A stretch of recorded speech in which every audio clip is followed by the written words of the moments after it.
नमस्कार दोस्तों, अल्फाजा diary bye DS में आपका स्वागत है।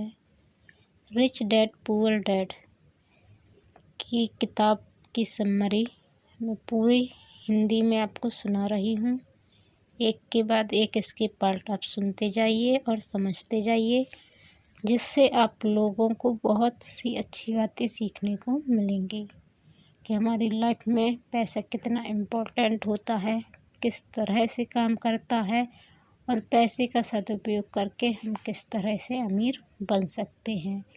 और जो गरीब हैं वो गरीब क्यों हैं, उनकी क्या सोच होती है, अमीर लोग उनसे किस प्रकार भिन्न होते हैं, उनकी सोच उनसे किस प्रकार अलग होती है, जिस कारण वो अमीर बन जाते हैं। मेहनत दोनों करते हैं, गरीब भी मेहनत करता है, अमीर भी मेहनत करता है, लेकिन सोच का नज़रिया, रिस्क लेने की कैपेबिलिटी और ऐसी बहुत सी आदतें और ऐसे बहुत से विचार होते हैं जो उनको पैसे की समझ विकसित नहीं करने देते हैं गरीबों में, इसलिए वो गरीब रह जाते हैं।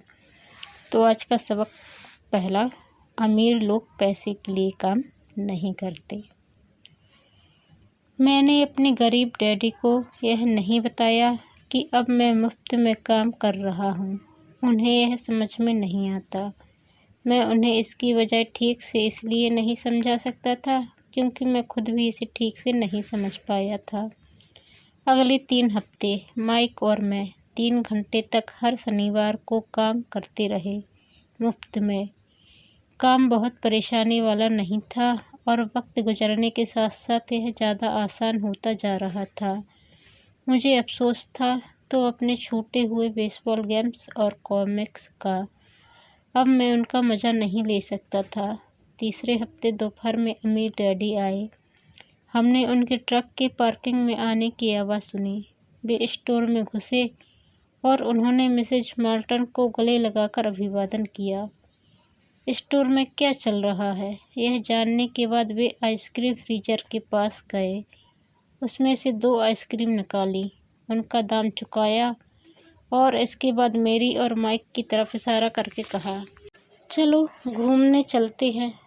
हम सड़क के पार गए, कुछ कारों को चकमा दिया और एक बड़े घास के मैदान में टहलने लगे, जहां कुछ लोग वयस्क सॉफ्टबॉल खेल रहे थे।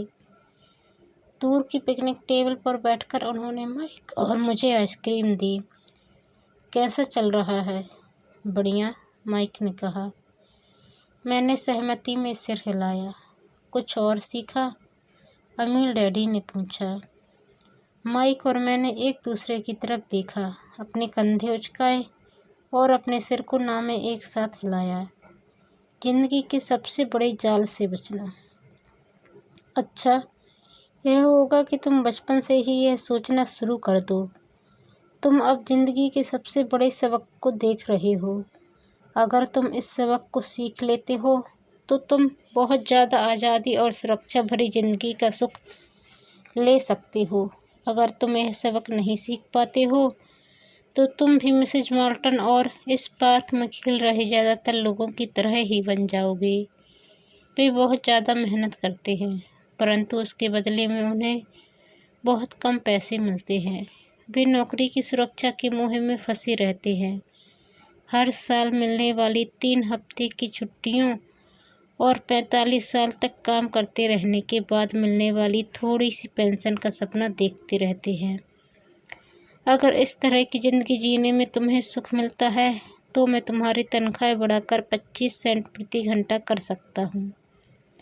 परंतु ये लोग अच्छे लोग हैं और मेहनती भी हैं, फिर आप उनका मजाक क्यों उड़ा रहे हैं? मैंने पूछा। अमीर डैडी के चेहरे पर मुस्कान आ गई। मिसेज माल्टन मेरे लिए माँ जैसी हैं। मैं इतना कठोर नहीं हो सकता कि उनका मजाक उड़ाऊं। यह कठोर लगता ज़रूर है क्योंकि मैं तुम दोनों के सामने स्थिति स्पष्ट करना चाहता हूँ, और वह भी आसान शब्दों में। मैं तुम्हारे नज़रिए को बड़ा करना चाहता हूँ ताकि तुम कुछ आगे भी देख सको, दूर तक देख सको। ज़्यादातर लोगों को आगे देखने का फ़ायदा कई बार सिर्फ इसलिए नहीं मिल पाता क्योंकि उनके देखने का दायरा बहुत छोटा होता है। ज़्यादातर लोग जिस चाल में फंसे हुए हैं वे उसे देख ही नहीं पाते। माइक और मैं वहाँ पर सोचते हुए बैठे रहे, क्योंकि हम उनकी बातों का मतलब पूरी तरह से नहीं समझ सके थे। उनकी बातें सुनने में कठोर और कड़वी लग रही थीं, परंतु हम यह भी जानते थे कि वे हमें कुछ सिखाने की काफ़ी कोशिश कर रहे थे। मुस्कुराहट के साथ अमीर डैडी ने कहा, क्या 25 सेंट प्रति घंटे का ऑफ़र अच्छा नहीं लगा? क्या इससे दिल की धड़कन तेज नहीं हुई? मैंने अपना सिर ना में हिलाया, जबकि असल में ऐसा ही हुआ था। 1 घंटे के काम के बदले में 25 सेंट मेरे हिसाब से बहुत बढ़िया सौदा था। अच्छा, मैं तुम्हें 1 घंटे के $1 दूंगा, अमीर डैडी ने शरारत भरी मुस्कान के साथ कहा। अब मेरा दिल तूफान मेल की तरह दौड़ रहा था। मेरा दिमाग चीख चीख कर कह रहा था, इसकी बात मान लो। मुझे अपने कानों पर भरोसा नहीं हो रहा था, परंतु फिर भी मैं चुप रहा। अच्छा, $2 प्रति घंटे। मुझे ऐसा लगा जैसे मेरे छोटे से 9 साल पुराने दिमाग में किसी ने बम फोड़ दिया हो।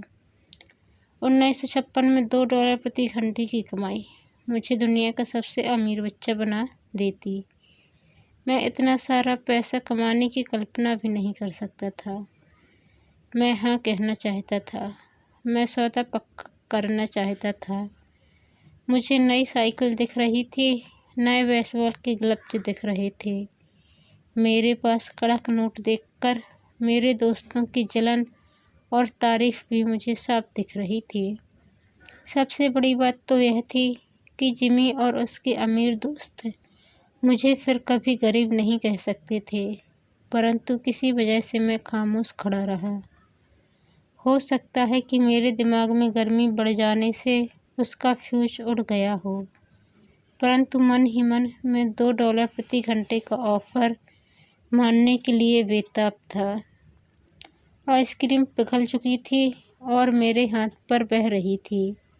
आइसक्रीम की डंडी खाली थी और इसके नीचे वैनिला और चॉकलेट के टुकड़े थे, जिसके मज़े चींटियाँ ले रही थीं। अमीर डैडी हम दोनों बच्चों को देख रहे थे, जो आंखें फाड़कर और खाली दिमाग से उन्हें घूर रहे थे। उन्हें मालूम था कि वे हमारी परीक्षा ले रहे हैं, और वे यह भी जानते थे कि हमारे दिल का एक कोना उस ऑफ़र को मानने के लिए बेताब हो रहा होगा। वह जानते थे कि हर व्यक्ति की आत्मा का एक हिस्सा कमज़ोर और ज़रूरतमंद होता है, जिसे खरीदा जा सकता है, और वे यह भी जानते थे कि हर व्यक्ति की आत्मा का एक हिस्सा मजबूत और दृढ़ निश्चयी होता है, जिसे कभी नहीं खरीदा जा सकता। असली सवाल यह था कि इनमें से कौन सा हिस्सा ज़्यादा ताकतवर है। उन्होंने अपनी ज़िंदगी में हज़ारों लोगों की परीक्षा ली थी। जब वे नौकरी मांगने के लिए आए, लोगों का इंटरव्यू लेते थे, तो वे हर बार आत्माओं की परीक्षा लेते थे। अच्छा, $5 प्रति घंटे। अचानक मेरे अंदर शांति छा गई। कुछ था जो बदल गया था। ऑफ़र बहुत ही बड़ा था और मूर्खतापूर्ण लग रहा था। 1956 में गिने चुने वयस्कों को $5 प्रति घंटे से ज़्यादा मिलता होगा। लालच खत्म हो गया था और इसकी जगह शांति ने ले ली थी। धीमे से मैं अपनी बाईं तरफ खड़े माइक की तरफ मुड़ा। उसने भी मेरी तरफ देखा। मेरी आत्मा का जो हिस्सा कमज़ोर और ज़रूरतमंद था, वह खामोश हो चुका था। मेरा वह हिस्सा जिसे खरीदा नहीं जा सकता था, वह आगे आ चुका था। मेरे दिमाग और आत्मा में पैसे को लेकर हुए इस युद्ध में शांति और विश्वास जीत चुके थे। मैं जानता था कि माइक भी उसी बिंदु पर पहुंच चुका होगा। अच्छा, अमीर डैडी ने धीमे से कहा, ज़्यादातर लोगों की एक कीमत होती है, और उनकी कीमत इसलिए होती है क्योंकि हम सभी में 2 भावनाएं होती हैं, डर और लालच।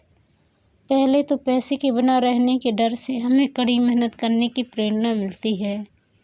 इसके बाद जब हमें तनख्वाह मिलती है तो हमें लालच या इच्छा की भावना जाग जाती है।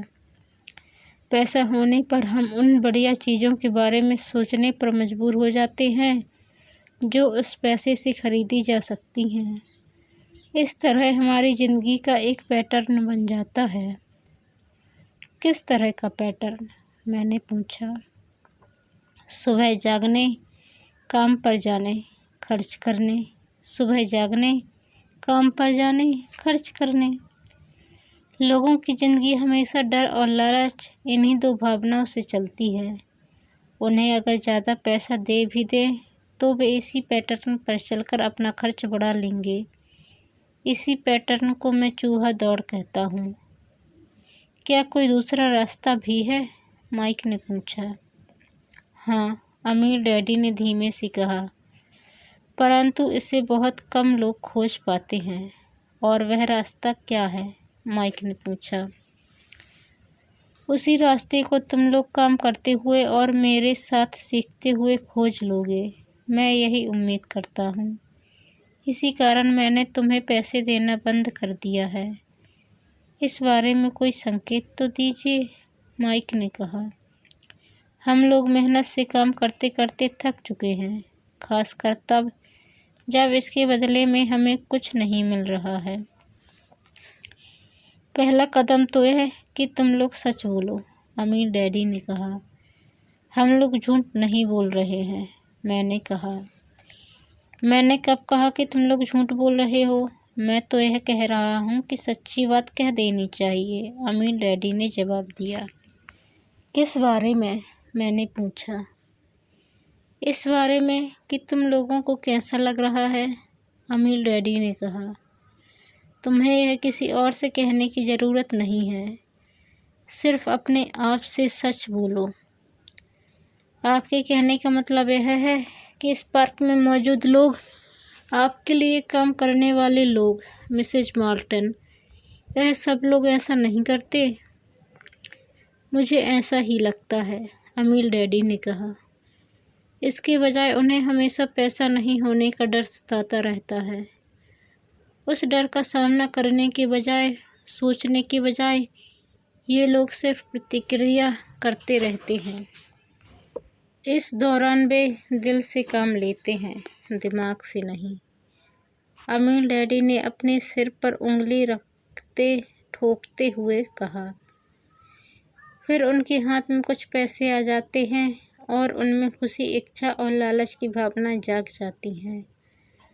और एक बार फिर वे दिमाग से सोचने के बजाय दिल से काम करने लगते हैं। तो वे दिल से यानी अपनी भावनाओं से सोचते हैं, माइक ने कहा। बिल्कुल ठीक, अमीर डैडी ने कहा। वे इस बारे में सच नहीं बताते कि उन्हें कैसा लग रहा है। वे अपनी भावना से काम करते हैं और दिमाग से सोचने का कष्ट नहीं उठाते। उन्हें डर लगता है। वे नौकरी करने जाते हैं और आशा करते हैं कि ज़्यादा पैसे आने से उनका डर दूर हो जाएगा, परंतु ऐसा नहीं होता है। वही पुराना डर उन्हें फिर से सताने लगता है। वे फिर से नौकरी करने जाते हैं और फिर आशा करते हैं कि पैसा उनके डर को कम कर देगा, परंतु ऐसा नहीं होता। डर के ही कारण वे नौकरी के जाल में फंसे रहते हैं। पैसा कमाते हैं, काम करते हैं, पैसा कमाते हैं और आशा करते हैं कि डर से उनका पीछा छूट जाएगा, परंतु हर रोज़ जब वे उठते हैं तो उनका पुराना डर भी उनके साथ उठता है। वही पुराना डर करोड़ों लोगों को रात भर जगाता है और उनकी रात बहुत चिंता और परेशानी में गुजरती है। इसलिए वे उठते हैं, काम पर जाते हैं और यह आशा करते हैं कि तनख्वाह के चेक से उनके दिल को कुतरने वाले इस डर को वे मौत के घाट उतार देंगे। सच बात तो यह है कि पैसा उनकी ज़िंदगी को चला रहा है, परंतु वे इस बारे में कभी सच नहीं बोलते हैं। पैसे ने उनकी भावनाओं पर कब्जा कर लिया है और उनकी आत्माओं पर भी। यह कहकर अमीर डैडी खामोश हो गए ताकि उनके शब्दों में छुपा संदेश हमारे अंदर चला जाए। माइक और मैंने उनकी बातें सुनी थीं, परंतु हम उनका मतलब पूरी तरह नहीं समझ पाए थे। मुझे अक्सर यह हैरानी होती थी कि लोगों को ऑफिस जाने की इतनी जल्दी क्यों होती है। उन्हें अपनी नौकरी में खास मज़ा नहीं आता था और वे कभी खुश भी नहीं दिखते थे। फिर क्या वजह थी जो उन्हें जल्दी ऑफिस जाने के लिए प्रेरित करती थी? जब अमीर डैडी ने देख लिया कि हम जितना समझ सकते थे हमने उतना समझ लिया है, तो उन्होंने आगे कहा, मैं यह चाहता हूँ कि तुम लोग इस जाल से बचो। दरअसल मैं तुम्हें यही सिखाना चाहता हूँ। मेरा मकसद तुम्हें सिर्फ अमीर बनना सिखाना नहीं है, क्योंकि अमीर बनने से समस्या नहीं सुलझेगी। अमीर बनने से समस्या नहीं सुलझेगी? मैंने आश्चर्य से पूछा। बिल्कुल नहीं। मुझे दूसरी भावना, इच्छा के बारे में अपनी बात पूरी करने दो। कुछ लोग इसे लालच कहते हैं, परंतु मैं इसे इच्छा कहना ज़्यादा पसंद करता हूँ। यह बुरा नहीं है कि हम किसी बेहतर, ज़्यादा सुंदर, ज़्यादा सुखद या रोमांचक चीज़ की इच्छा रखें। लोग इच्छा की वजह से ही पैसों के लिए काम करते हैं। उन्हें सुख के लिए भी पैसों की ज़रूरत होती है, क्योंकि वे मानते हैं कि पैसे से सुख खरीदा जा सकता है। परंतु पैसा जो खुशी देता है वह अक्सर पल भर की होती है। उन्हें ज़्यादा खुशी, ज़्यादा आनंद, ज़्यादा आराम, ज़्यादा सुरक्षा हासिल करने के लिए और ज़्यादा पैसे की ज़रूरत होती है। इसलिए वे काम करते रहते हैं और यह सोचते रहते हैं कि पैसा हर और लालच से परेशान उनकी आत्मा को शांत कर देगा।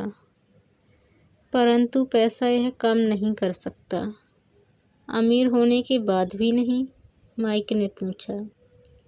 हाँ, अमीर होने के बाद भी नहीं, अमीर डैडी ने कहा। दरअसल बहुत से अमीर लोग इच्छा के कारण नहीं बल्कि डर के कारण अमीर होते हैं। वे सचमुच सोचते हैं कि दौलत हो तो पैसे ना होने का डर, गरीब होने का डर खत्म हो जाता है। इसलिए वे ढेर सारी दौलत जमा कर लेते हैं और तब जाकर उन्हें पता चलता है कि उनका डर और बढ़ गया है। उन्हें अब इसके खोने की चिंता सताने लगती है।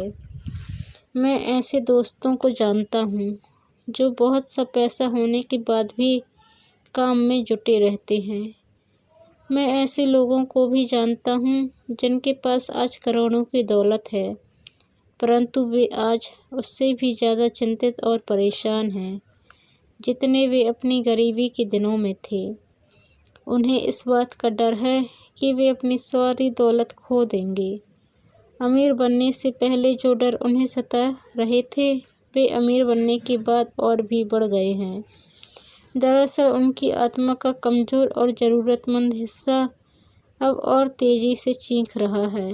वे अपने आलीशान बंगलों, शानदार कारों और उस ऐशो आराम की ज़िंदगी को नहीं खोना चाहते जो पैसों से खरीदी गई है। वे इसी चिंता में घुलते रहते हैं कि अगर वे कंगाल हो गए तो उनके दोस्त क्या कहेंगे। इसी चिंता की वजह से कई लोग तो न्यूरोटिक और कुंठित हो चुके हैं। हालांकि वे अमीर दिखते हैं और उनके पास पहले से ज़्यादा पैसा है। तो क्या गरीब आदमी ज़्यादा सुखी होता है? मैंने पूछा। नहीं, मेरे हिसाब से तो ऐसा नहीं होता, अमीर डैडी ने जवाब दिया।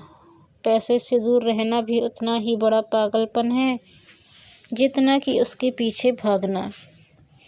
उसी समय कस्बे का एक पागल हमारी मेज के पास से गुजरा और कूड़ेदान के पास रुककर उसमें कुछ ढूंढने लगा, जैसे उसे किसी ने समझा कर भेजा हो।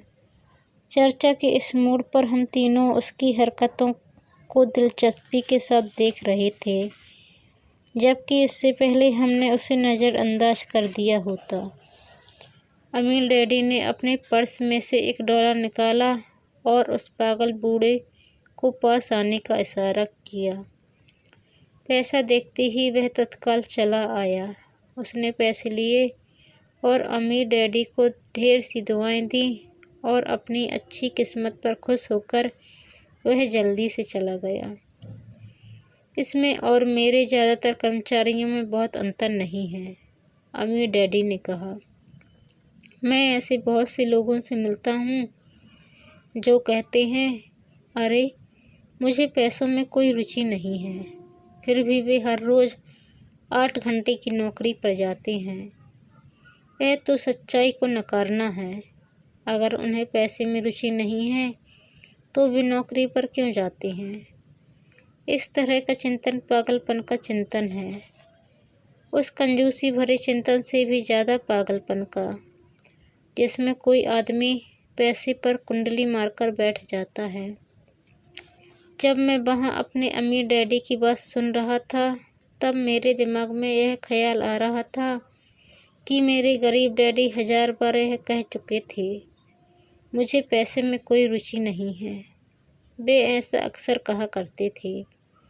वे खुद की असली भावनाओं को छुपाने के लिए हमेशा यह भी कहा करते थे, मैं इसलिए काम करता हूँ क्योंकि मुझे अपना काम बहुत पसंद है। तो हमें क्या करना चाहिए? मैंने पूछा। यही कि हम पैसे के लिए काम नहीं करें जब तक कि हमारे मन से डर और लालच की भावनाएं पूरी तरह से न निकल जाएं। नहीं, उसमें तो बहुत समय बर्बाद हो जाएगा, अमीर डैडी ने कहा। भावनाओं के कारण ही तो हम इंसान हैं, इन्हीं के कारण हमारी हस्ती है। भावना शब्द का मतलब है चलायमान ऊर्जा। अपनी भावनाओं के बारे में ईमानदार रहो और अपने दिमाग और भावनाओं का इस्तेमाल अपने समर्थन में करो, ना कि विरोध में। आहा, माइक ने कहा, अगर तुम्हें मेरी बात समझ में नहीं आई हो तो इस बारे में चिंता मत करो। आगे आने वाले सालों में तुम्हें इसका मतलब समझ में आएगा। अपनी भावनाओं पर प्रतिक्रिया करने के बजाय उनका विश्लेषण करने की कोशिश करो। ज़्यादातर लोग यह नहीं जानते कि वे अपने दिमाग से सोचने के बजाय अपने दिल की भावनाओं से सोचते हैं। आपकी भावनाएं तो आपकी रहेंगी ही, परंतु आपको अपने दिमाग से सोचना भी आना चाहिए, क्योंकि दिमाग को सोचने के लिए ही बनाया गया है। क्या आप मुझे इसका कोई उदाहरण दे सकते हैं? मैंने पूछा। क्यों नहीं, अमीर डैडी ने जवाब दिया। जब कोई आदमी कहता है मुझे नौकरी खोजने की ज़रूरत है, तो इस बात की बहुत संभावना है कि उसकी भावनाएं फैसला कर रही हैं। इस विचार का असली कारण है पैसा ना होने का डर। परंतु अपनी ज़िंदगी चलाने के लिए लोगों को पैसे की ज़रूरत तो पड़ती ही है, मैंने कहा। बिल्कुल पड़ती है, अमीर डैडी मुस्कुराए। मैं सिर्फ यह कह रहा हूँ कि उनके डर के कारण उनके मन में यह विचार आता है। मैं समझ नहीं पाया, माइक ने कहा। अमीर डैडी ने कहा, अगर आपके मन में पैसे की कमी का डर जाग जाए तो तत्काल नौकरी ढूंढने के लिए दौड़ मत लगाइए, ताकि कुछ रुपयों के सहारे उस डर को मार दिया जाए। इसके बजाय आप खुद से यह सवाल पूछिए, क्या लंबे समय में इस डर का सबसे बढ़िया इलाज नौकरी है? मेरे ख्याल से इसका जवाब नहीं होता है, खासकर जब आप किसी आदमी की पूरी ज़िंदगी को देखते हैं। नौकरी दीर्घकालीन समस्या का अल्पकालीन समाधान है।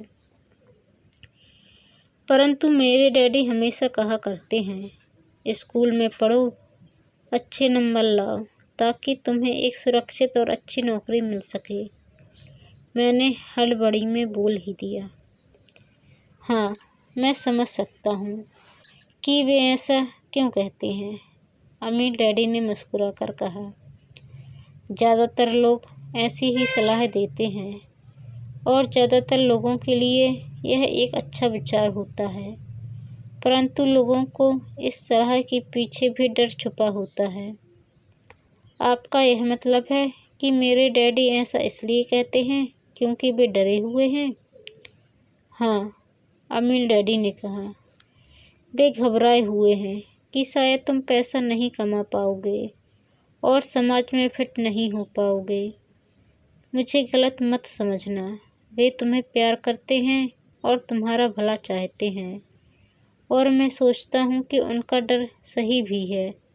शिक्षा और नौकरी महत्वपूर्ण है, परंतु इससे डर का इलाज नहीं होगा। वही डर जो उन्हें सुबह उठकर कुछ रुपए कमाने के लिए प्रेरित करता है, उसी डर के कारण वे तुम्हारे स्कूल जाने पर इतना जोर देते हैं। तो आपकी सलाह क्या है? मैंने पूछा। मैं चाहता हूँ कि तुम्हें पैसे की ताकत पर काबू पाना सिखाऊं। पैसे का डर तुम्हारे दिमाग से निकल जाना चाहिए, और यह स्कूल में नहीं सिखाया जाता। अगर तुम इसे नहीं सीखोगे तो तुम पैसे के गुलाम बन जाओगे। अब उनकी बातें मेरी समझ में आ रही थीं।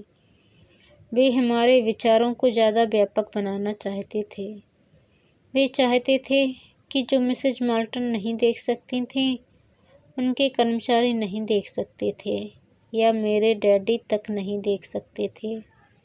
वह देखने की योग्यता हमें आ जाए। उन्होंने जो उदाहरण दिए थे वे उस समय कठोर जरूर लग रहे थे, लेकिन मैं उन्हें कभी नहीं भूला।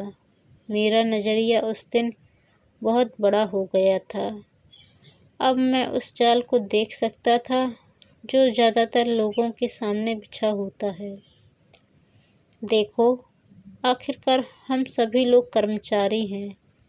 हम केवल अलग अलग स्तरों पर काम करते हैं, अमीर डैडी ने कहा। मैं तुम लोगों से बस यही चाहता हूँ कि तुम लोग इस जाल से बचे रहो। डर और लालच, इन दो फंदों से बनने वाली जाल से। इनका इस्तेमाल अपने समर्थन में करो, अपने विरोध में नहीं। मैं तुम लोगों को यही सिखाना चाहता हूँ कि तुम लोगों को यह नहीं सिखाना चाहता कि ढेर सारा पैसा कैसे इकट्ठा कर लिया जाए। उससे डर या लालच को नहीं जीता जा सकता।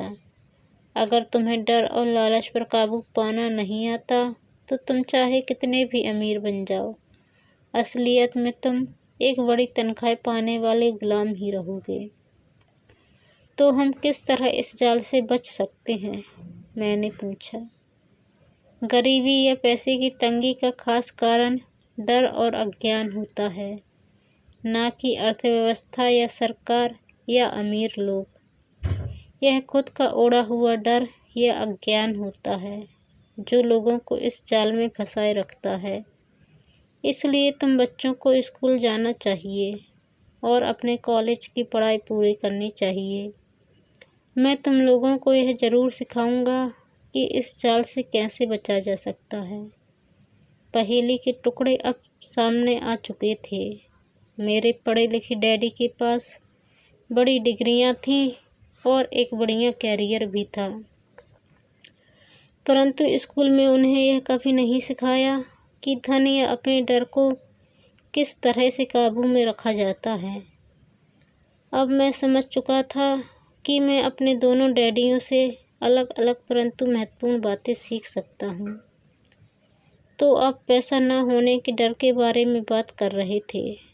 पैसे की इच्छा किस तरह हमारी सोच पर असर डालती है? माइक ने पूछा। तुम्हें तब कैसा महसूस हुआ था जब मैंने तुम्हारी तनख्वाह बढ़ाने का लालच दिया था? क्या तुमने यह देखा था कि तुम्हारी इच्छाएं किस तरह बढ़ रही थीं? हमने अपने सिर हिलाकर हामी भरी, पर तुमने अपनी भावनाओं के सामने हार नहीं मानी, और इस कारण तुम लोगों ने जल्दबाजी में काम नहीं लिया। इससे तुम्हें सोचने का वक्त मिल गया। यह सबसे महत्वपूर्ण है। हम में हमेशा डर और लालच की भावनाएं रहेंगी। इसी क्षण से तुम लोगों के लिए यह सबसे महत्वपूर्ण है कि तुम इन भावनाओं का इस्तेमाल अपने समर्थन में करो और लंबे समय तक ऐसा करो। अपनी भावनाओं को अपने दिमाग पर हावी मत होने दो और इस तरह अपने विचारों को दूषित मत होने दो। ज़्यादातर लोग डर और लालच का इस्तेमाल खुद के विरोध में करते हैं। यह अज्ञान की शुरुआत होती है।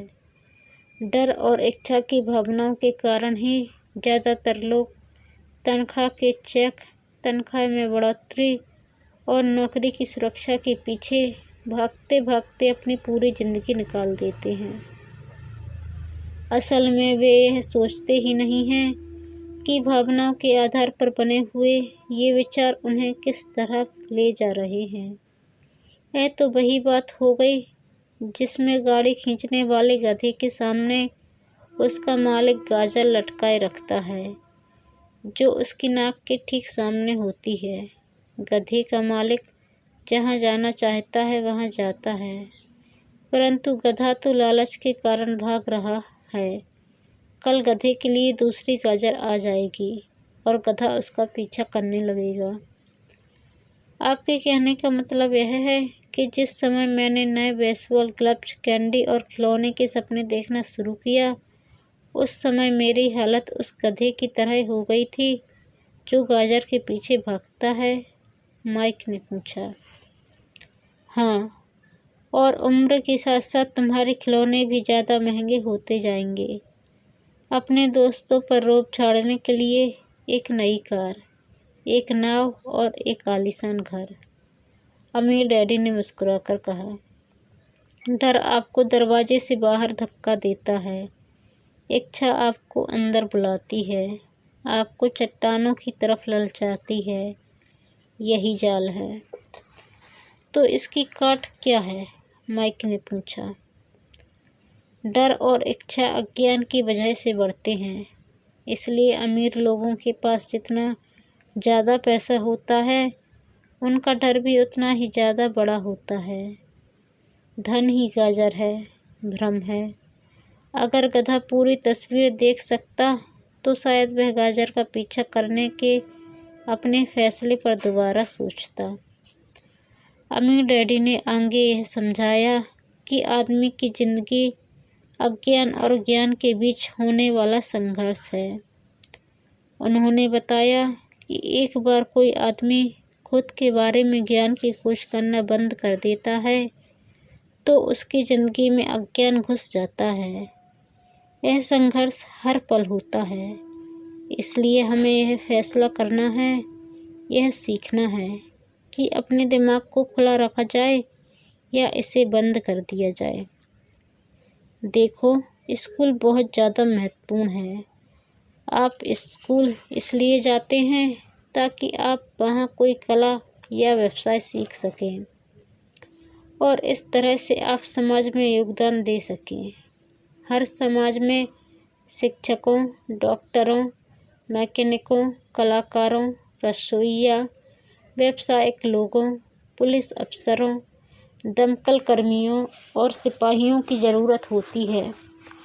स्कूल उन्हें यह सब सिखाते हैं ताकि हमारा समाज विकसित हो सके और हमारी संस्कृति समृद्ध हो सके। अमीर डैडी ने कहा। दुर्भाग्य से कई लोगों के लिए स्कूल शिक्षा का अंत होता है, शुरुआत नहीं। एक लंबी खामोशी छाई रही। अमीर डैडी मुस्कुरा रहे थे।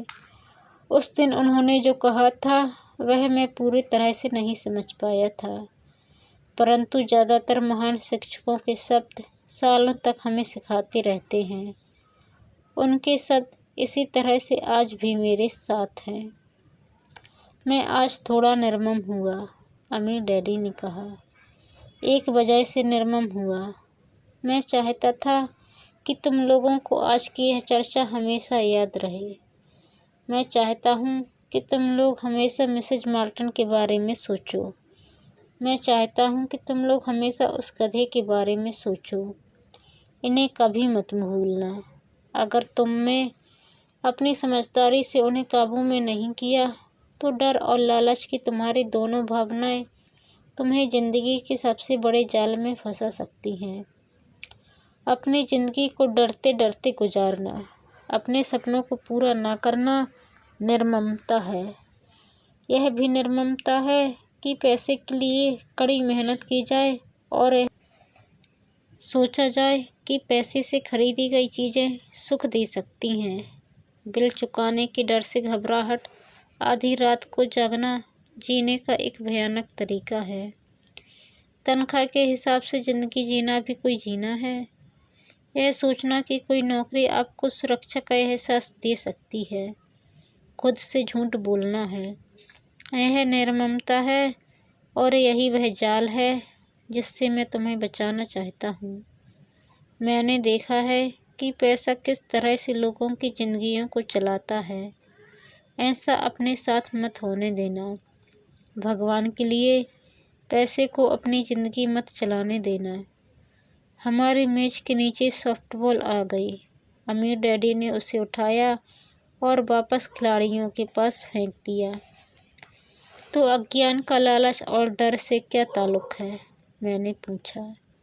यह पैसे का अज्ञान ही है जिसकी वजह से इतना लालच और इतना डर पैदा होता है, अमीर डैडी ने कहा। मैं तुम्हें कुछ उदाहरण देता हूँ। एक डॉक्टर जो अपने परिवार को ज़्यादा खुशी देना चाहता है, अपनी फीस बढ़ा देता है। उसकी फीस बढ़ने की वजह से स्वास्थ्य सुविधाएं हर एक के लिए महंगी हो जाती हैं। अब इससे गरीब लोगों को सबसे ज़्यादा नुकसान पहुंचता है। इसलिए गरीब लोगों का स्वास्थ्य अमीर लोगों से ज़्यादा बुरा होगा। अब चूंकि डॉक्टरों ने अपनी फ़ीस बढ़ा दी है, इसलिए वकील भी अपनी फ़ीस बढ़ा देते हैं।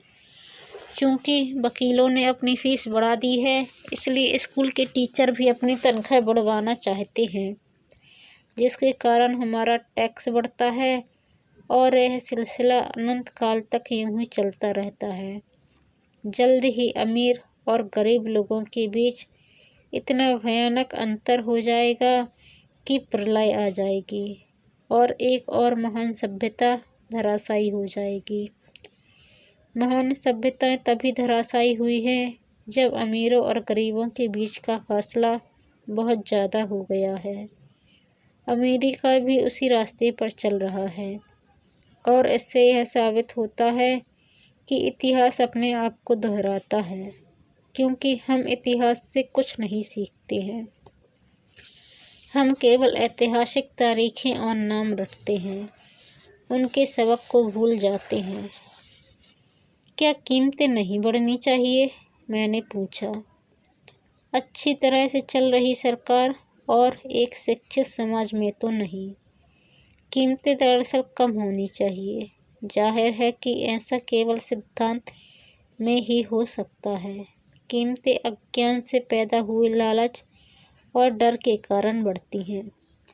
अगर स्कूलों में धन के बारे में सिखाया जाता तो लोगों के पास ज़्यादा पैसा होता और बाजार की कीमतें भी कम होती। परंतु स्कूलों में सिर्फ पैसे के लिए काम करना सिखाया जाता है। पैसे की ताकत का इस्तेमाल नहीं सिखाया जाता। परंतु हमारे यहाँ बिजनेस स्कूल भी हैं, माइक ने पूछा। क्या आप मुझे अपनी मास्टर्स डिग्री के लिए बिजनेस स्कूल जाने के लिए प्रेरित नहीं कर रहे हैं? हाँ, अमीर डैडी ने कहा। परंतु अक्सर ऐसा होता है कि बिजनेस स्कूल ऐसे कर्मचारियों को प्रशिक्षित करते हैं जो परिष्कृत बीन काउंटर्स होते हैं। ईश्वर ही मालिक है जब कोई बीन काउंटर बिजनेस संभाल ले। वे सिर्फ संख्या को देखते हैं, लोगों को निकालते हैं और बिजनेस का गला घोंट देते हैं। मैं जानता हूँ, क्योंकि मैं बीन काउंटर्स से काम लेता हूँ। वे सिर्फ इतना ही सोचते हैं कि लागत कैसे कम की जाए और कीमत कैसे बढ़ाई जाए, जिससे बहुत सी समस्याएं पैदा हो जाती हैं। बीन काउंटिंग भी महत्वपूर्ण है। मैं सोचता हूँ कि ज़्यादा लोगों को इस बारे में जानना चाहिए, परंतु यह भी पूरी तस्वीर नहीं बताती, अमीर डैडी ने गुस्से से कहा। तो फिर क्या इसका कोई हल है? माइक ने पूछा। हाँ, अमीर डैडी ने कहा। सोचने के लिए अपनी भावनाओं का इस्तेमाल करना सीखो। अपनी भावनाओं के बहाव में आकर मत सोचो। जब तुम लोग मुफ्त में काम करने के लिए तैयार हो गए थे तो तुमने अपनी भावनाओं को काबू में रखना सीख लिया था। तभी मैं समझ गया था कि तुमसे उम्मीद की जा सकती है। जब मैंने तुम्हें ज़्यादा तनख्वाह का लालच दिया तब तुमने एक बार फिर भावनाओं की बात नहीं मानी। तुम ताकतवर भावनाओं के बावजूद सोचना सीख रहे थे। यह पहला कदम था। यह कदम इतना महत्वपूर्ण क्यों है? मैंने पूछा। यह तुम अपने आप जान जाओगे। अगर तुम सीखना ही चाहते हो तो मैं तुम लोगों को ब्रायर पाच में ले जाऊंगा। यह वह जगह है जिससे लोग बचते हैं। मैं तुम्हें उस जगह पर ले जाऊंगा जहां जाने में ज़्यादातर लोगों को डर लगता है। अगर तुम मेरे साथ जाओगे तो तुम्हारे मन से पैसे के लिए काम करने का विचार निकल जाएगा। इसके बजाय तुम यह सीखोगे कि पैसे से कैसे कम लिया जा सकता है। और अगर हम आपके साथ जाते हैं तो हमें क्या मिलेगा? अगर हम आपसे सीखने के लिए तैयार होते हैं तो हमें क्या मिलेगा? मैंने पूछा। वही जो ब्रायर रैबिट को मिला था, अम्मी डैडी ने कहा। टार बेबी से आज़ादी। क्या ऐसा कोई ब्रायर पैच होता है? मैंने पूछा। हाँ, अम्मी डैडी ने कहा। डर और लालच ही ब्रायर पैच हैं। अपने डर से पीछा छुड़ाकर, अपने लालच का सामना करके, अपनी कमजोरियों और ज़रूरतों को पहचान कर ही हम बाहर निकलने के रास्ते तक पहुंच सकते हैं। और बाहर निकलने का रास्ता हमारे दिमाग से होकर गुजरता है, सही विचारों को चुनने से। विचारों को चुनने से? माइक ने आश्चर्यचकित होकर पूछा। हाँ, इस विचार को चुनकर कि हम क्या सोचेंगे, बजाय इसके कि हम अपनी भावनाओं में बहकर लगातार प्रतिक्रिया करते रहें। सुबह उठने और काम पर जाने से ही हमारी समस्याएं नहीं सुलझ जाती, क्योंकि बिल चुकाने के लिए पर्याप्त पैसा न होने का डर आपको सताता रहेगा। सोचने से आपको खुद से एक सवाल पूछने का समय मिलता है। इस तरह का सवाल, क्या इस समस्या का सबसे बढ़िया समाधान इस पर और ज़्यादा मेहनत करना है? ज़्यादातर लोग इतनी बुरी तरह घबराए होते हैं कि वे खुद अपने आप को असली बात नहीं बताते कि डर हावी हो रहा है, और नतीजा यह निकलता है कि वे सोच ही नहीं पाते और इसके बजाय दरवाजे से बाहर दौड़ लगा देते हैं। टार बेबी हावी हो जाती है। अपने विचार चुनने से मेरा यही मतलब था। पर हम ऐसा किस तरह करेंगे? माइक ने पूछा। यही तो मैं तुम्हें सिखाने वाला हूँ। मैं तुम्हें यह सिखाऊंगा कि तुम्हारे पास चुनने के लिए विचारों के विकल्प होने चाहिए, ताकि तुम हड़बड़ी में काम करने से बच सको। जैसे अपनी सुबह की कॉफ़ी पीकर दरवाजे से बाहर दौड़ लगाने की आदत से। मैंने तुमसे जो पहले कहा था उसे याद रखो। नौकरी दीर्घकालीन समस्या का अल्पकालीन समाधान है। ज़्यादातर लोगों के दिमाग में सिर्फ एक समस्या होती है और यह थोड़े समय की होती है। यह समस्या होती है महीने के आखिर में चुकाए जाने वाले बिल, यानी टार बेबी। अब पैसा उनकी ज़िंदगी चलाता है, या मैं यह कहूँ कि पैसे को लेकर उनका डर और अज्ञान उनकी ज़िंदगी चलाते हैं। तो वे वही करते हैं जो उनके माँ बाप ने किया था। सुबह उठो और पैसे के लिए काम करो।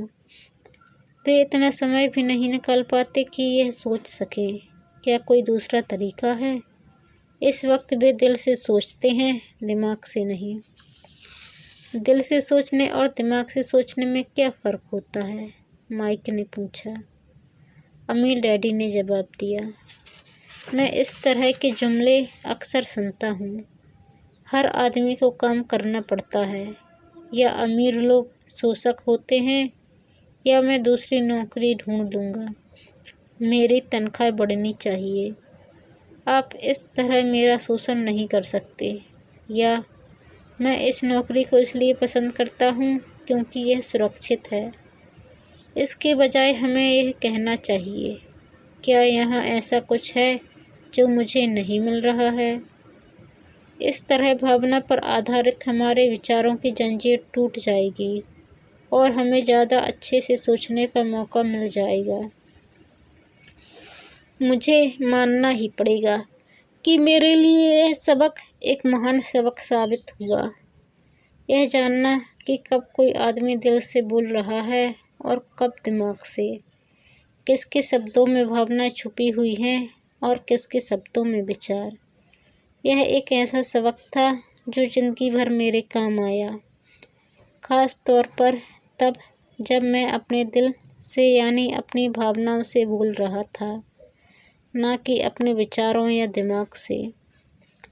जब हम स्टोर की तरफ वापस मुड़े तो अमीर डैडी ने यह कहा कि अमीर लोग हकीकत में पैसा बनाते हैं, वे इसके लिए काम नहीं करते। उन्होंने यह भी बताया कि 5 सेंट के शीशे के सिक्के ढालते समय जब माइक और मैं यह सोच रहे थे कि हम पैसे बना रहे थे, तो हमारे विचार उसी रास्ते पर चल रहे थे जिस पर अमीर लोग चलते हैं।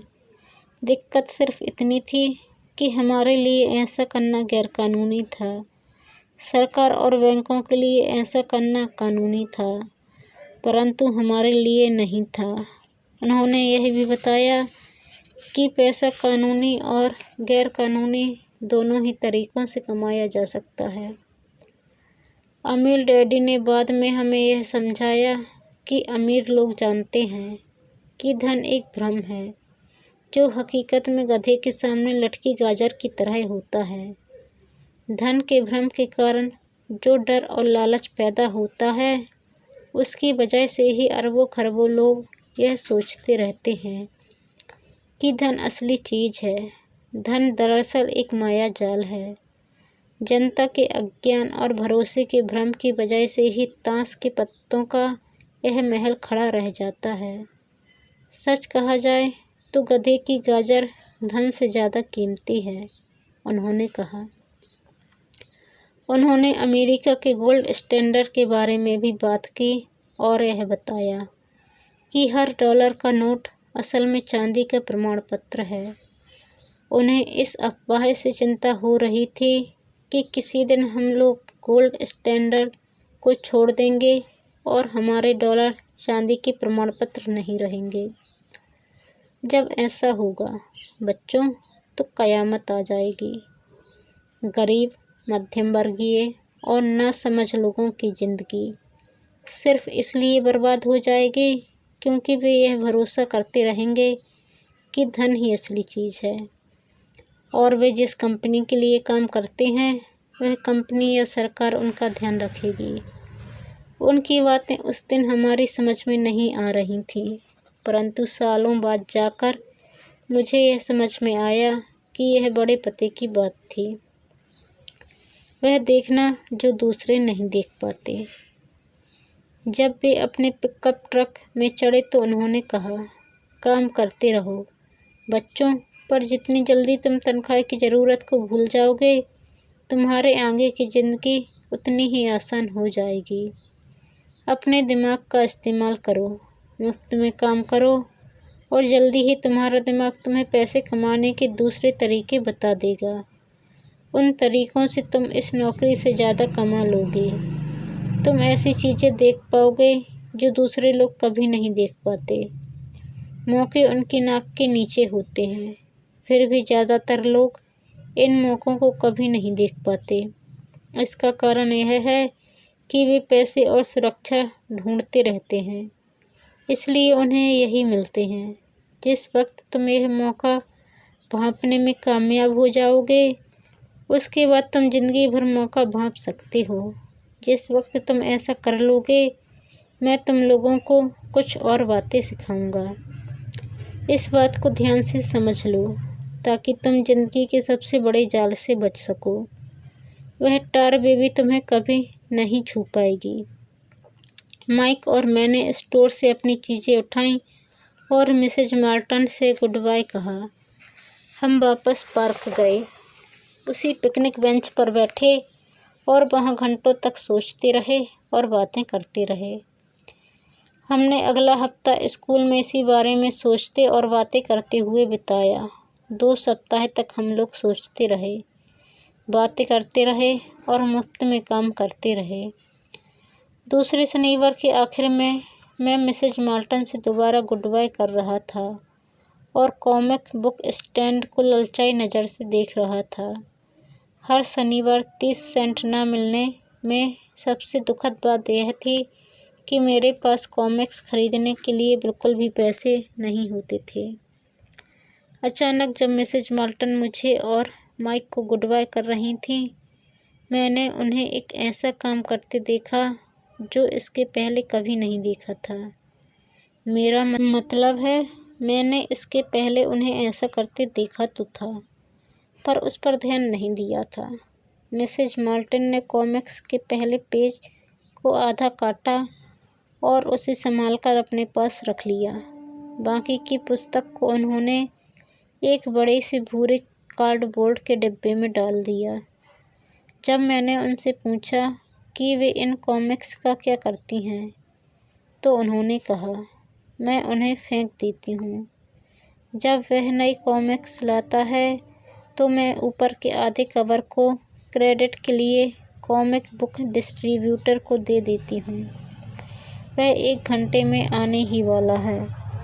माइक और मैंने 1 घंटे तक इंतज़ार किया। जल्दी ही वह डिस्ट्रीब्यूटर आया और मैंने उससे पूछा कि क्या हमें कॉमिक्स मिल सकती हैं। इस पर उसने जवाब दिया, आपको मिल सकती हैं अगर आप इस स्टोर में काम करते हैं और अगर आप यह वादा करें कि आप उन्हें दोबारा नहीं बेचेंगे। हमारी पार्टनरशिप एक बार फिर कायम हो गई थी। माइक की मम्मी ने बेसमेंट में हमें एक खाली कमरा दे दिया जो उनके किसी काम नहीं आता था।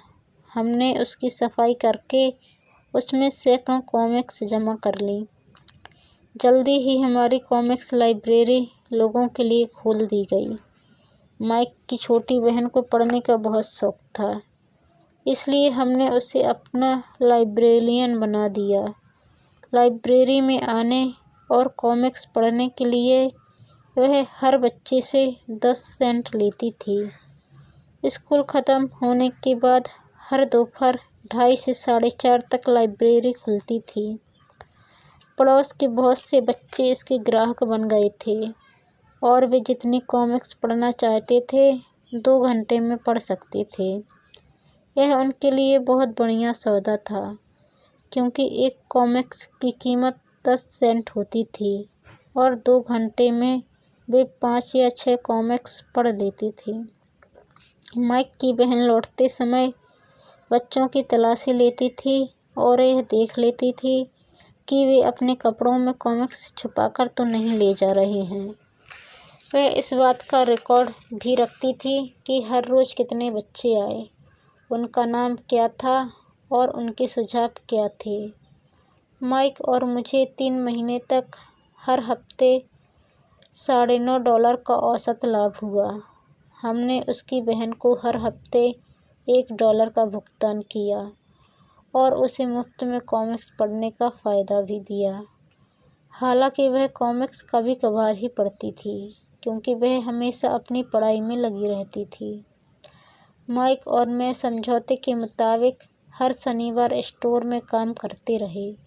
साथ ही हम अलग अलग दुकानों से कॉमिक्स इकट्ठी करते रहे। हमने वादे के मुताबिक कॉमिक्स नहीं बेची। जब कोई कॉमिक्स फट जाती थी तो हम उसे जला देते थे। हमने इसकी एक शाखा खोलने की भी कोशिश की, लेकिन हमें माइक की बहन की तरह मेहनती और भरोसेमंद लाइब्रेरियन नहीं मिला। बहुत कम उम्र में ही हमने यह जान लिया था कि अच्छे स्टाफ को खोजना कितना मुश्किल होता है। लाइब्रेरी खुलने के 3 महीने बाद हमारी लाइब्रेरी में एक समस्या आ गई। दूसरे मोहल्ले के कुछ गुंडे अंदर घुस आए और उन्होंने झगड़ना शुरू कर दिया। माइक की डैडी ने सुझाव दिया कि हम अपना यह कारोबार बंद कर दें। तो इस तरह हमारा कॉमिक्स का धंधा बंद हो गया और हमने कन्वीनियंस स्टोर पर हर शनिवार काम करना भी बंद कर दिया। फिर भी अमीर डैडी रोमांचित थे, क्योंकि उनके पास ऐसी बहुत सी नई बातें थीं जो वे हमें सिखाना चाहते थे। वे खुश थे क्योंकि हमने उनके पहले सबक को अच्छी तरह सीख लिया था। हमने यह भी सीख लिया था कि पैसे से अपने लिए काम कैसे करवाया जाता है। स्टोर में नौकरी के बदले में पैसा नहीं मिलता था, इसलिए हमें मजबूरन अपनी कल्पना शक्ति पर जोर डालना पड़ा ताकि हम पैसा कमाने का दूसरा तरीका ढूंढ सकें। कॉमिक्स लाइब्रेरी हमारा अपना व्यवसाय था। हमारा धन हमारे काबू में था और हम किसी मालिक के मोहताज नहीं थे। इसमें सबसे अच्छी बात यह थी कि हमारे व्यवसाय में हमें तब भी पैसा मिलता था जब हम वहाँ मौजूद नहीं होते थे। उस समय हम पैसे के लिए काम नहीं करते थे, बल्कि हमारा पैसा हमारे लिए काम करता था। ज़्यादा तनख्वाह देने के बजाय अमीर डैडी ने हमें इतनी बढ़िया नसीहत दे दी थी।